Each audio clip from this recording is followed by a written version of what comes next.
Isang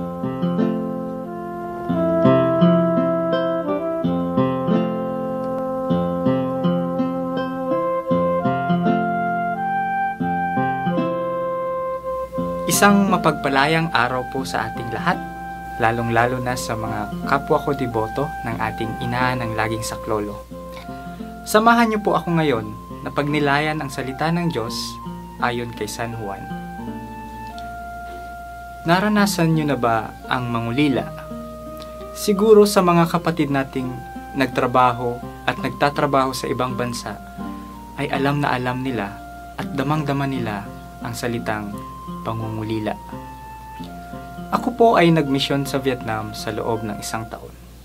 At ngayong buwan lang po ako dumating sa Pilipinas. Hindi po biro ang manirahan sa ibang bansa.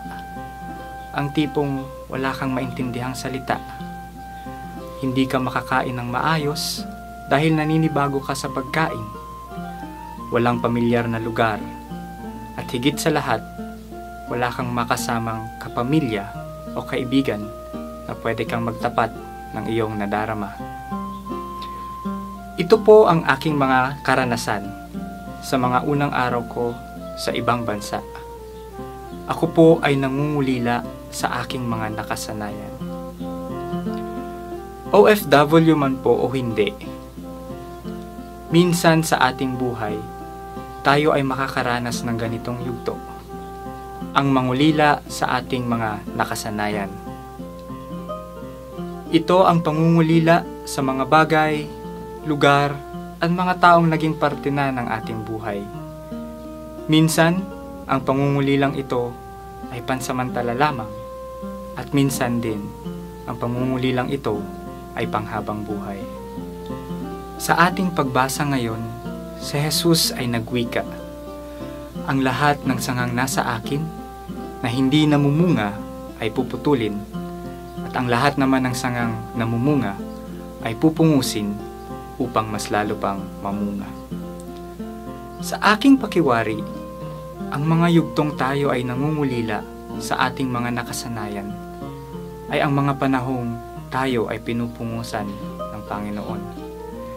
Sa mga oras na tayo ay nag-iisa, nagsisimula at nangungulila ay ang mga oras din na tayo ay bagong pungos na halaman, bagong putol, pero nakahandang mamunga ulit. Hindi po madali ang magsimula at harapin ang pagbabago. Ngunit sana ay huwag tayong matakot dahil ito ang pamamaraan ng Diyos upang tayo ay mas lalo pang mamunga.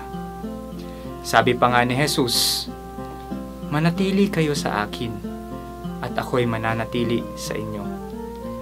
Hanggat tayo ay nakaugat sa Kanya, tayo ay patuloy na mamumunga dahil tayo po ay nakaugat sa laging saklolo.